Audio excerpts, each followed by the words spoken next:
नमस्कार, आपण पाहतात पुणे लाईव्ह न्यूज. पाहूया दिवसभरातील ठळक घडामोडी.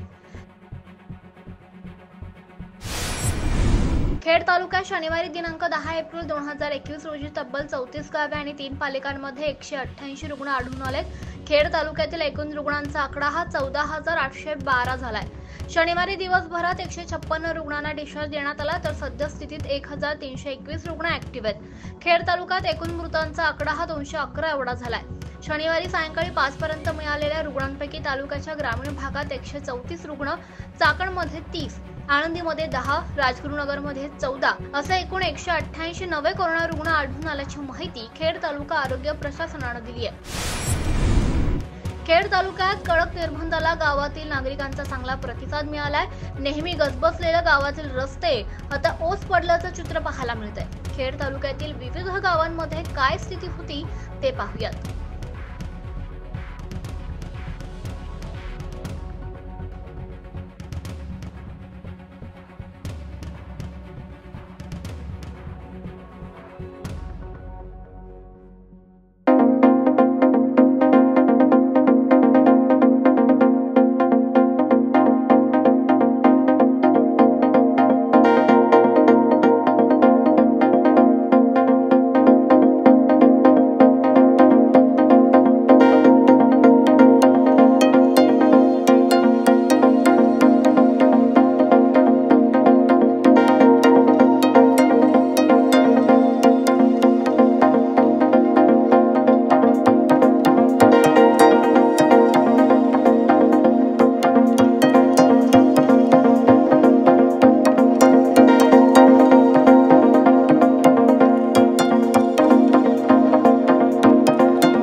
खेड तालुक्याच्या विविध भागात, विशेषतः पश्चिम भागात शनिवारी सायंकाळी अवकाळी पावसानं हजेरी लावली.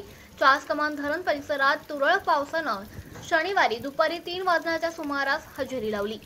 वाशेरे, साबुर्डी, कडधे, कहू, कोयाळी, कुरकुंडी, वेताळे, वादळ या परिसरात देखील पावसानं चांगलीच हजेरी लावली. अनेक ठिकाणी शेतीसह आंब्यांना आलेल्या कैऱ्या गळून नुकसान झालंय. अचानक आलेल्या या पावसानं काही गावांमध्ये काय स्थिती झाली होती ते पाहूया.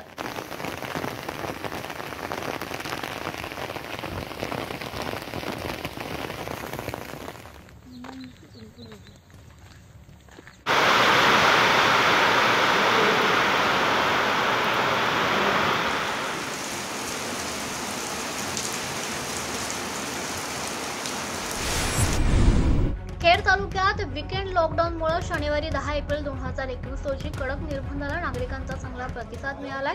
चाकण शहरातील प्रत्येक शनिवारी गजबजणाऱ्या चाकण मार्केटमध्ये सकाळी गर्दी झाली, मात्र पोलिसांनी हस्तक्षेप केला. त्यानंतर पोलीस आणि बाजार समितीच्या पदाधिकाऱ्यांच्या मध्ये हमरीतुमरी देखील झाली. त्यानंतर हे मार्केट बंद करण्यात आलं.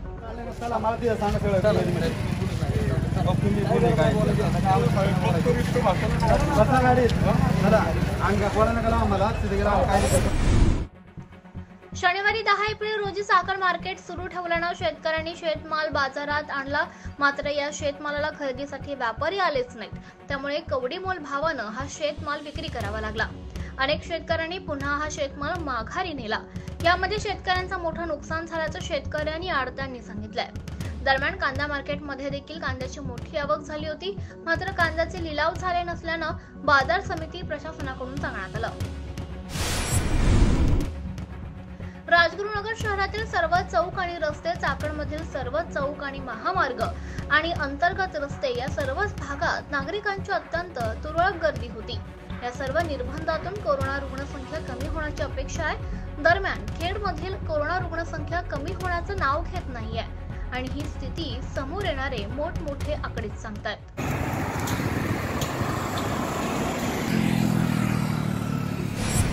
पुणे पुणे जिल्ह्यात औद्योगिकीकरण झाल्यानंतर इंद्रायणी नदीसह जिल्ह्यातील सर्व नद्यांच्या प्रदूषणात प्रचंड वाढ झाली आहे। इंद्रायणी नदीसह जिल्ह्यातील सर्व नद्या या प्रदूषण मुक्त करून पर्यावरण संतुलन राखण्याची मागणी कृष्णा खोरे आणि विकास महामंडळाचे संचालक राम गावडे यांनी केली आहे।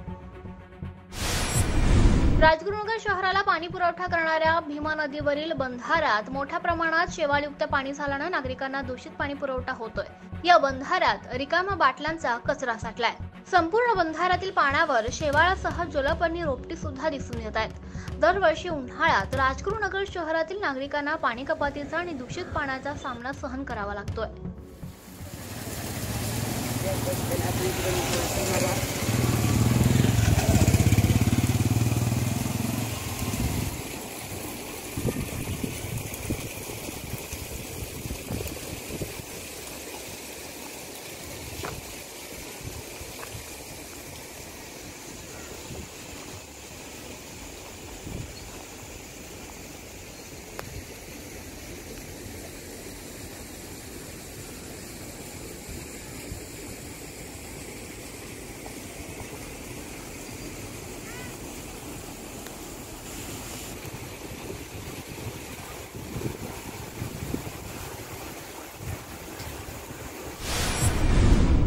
राजगुरुनगर मधील जनतेने शनिवारी सर्व व्यवहार बंद ठेवत वीकेंड लॉकडाऊनच्या शासनाच्या या आवाहनाला चांगला प्रतिसाद दिला।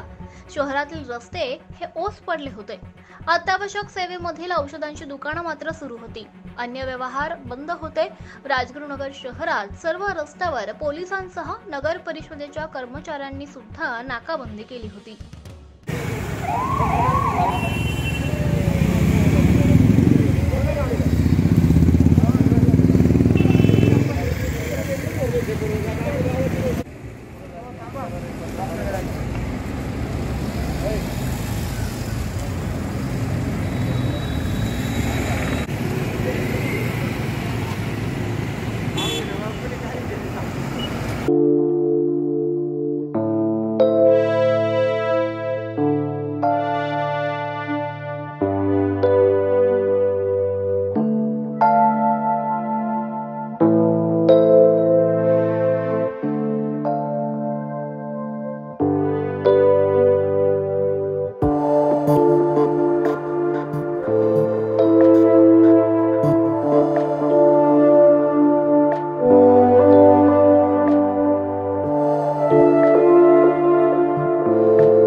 एसटी बसेसच्या फेऱ्या रद्द करण्यात आल्या।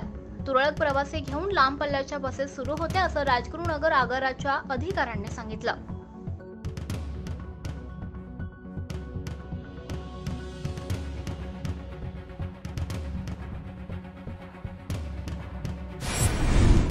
वीकेंड संचारबंदीने आळंदी पंचक्रोशीत शनिवारी शुकशुकाट पाहायला मिळाला होता।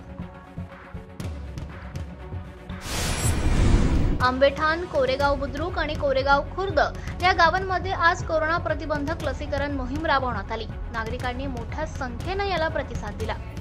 आज आपल्याकडे पिंपरी पाईट जिल्हा परिषद गटातील आंबेठाण, कोरेगाव खुर्द आणि कोरेगाव बुद्रुक या 3 गावांमध्ये कोरोना प्रतिबंधित लसीकरणाचा उपक्रम सुरू झालेला आहे। तिन्ही गावच्या ग्रामपंचायती, ग्रामस्थ, कार्यकर्ते यांनी आमचे डॉक्टर्स, आरोग्य कर्मचारी, शिक्षक या सगळ्यांनी याच्यामध्ये अतिशय चांगलं सहकार्य केलेलं आहे। कुरुळी, चिमणी फाटा भागात लॉकडाऊनला 100% प्रतिसाद मिळाला। रोजचा वर्दळीचा असणारा पुणे नाशिक महामार्ग आज ओस पडलेला पाहायला मिळाला।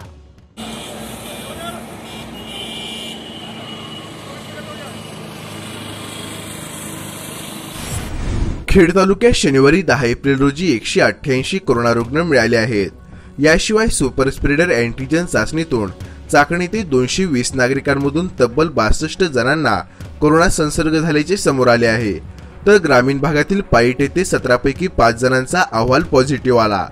तालुक्यातील विविध हॉटस्पॉट गावांमधून 5504 जणांच्या चाचणीमधून 233 तर 3 नगर परिषदेच्या हद्दीतील 10,017 व्यावसायिकातून तब्बल 1,806 जण कोरोनाबाधित मिळाले आहेत। सद्यस्थितीत 1,321 रुग्णांवर उपचार सुरू आहे।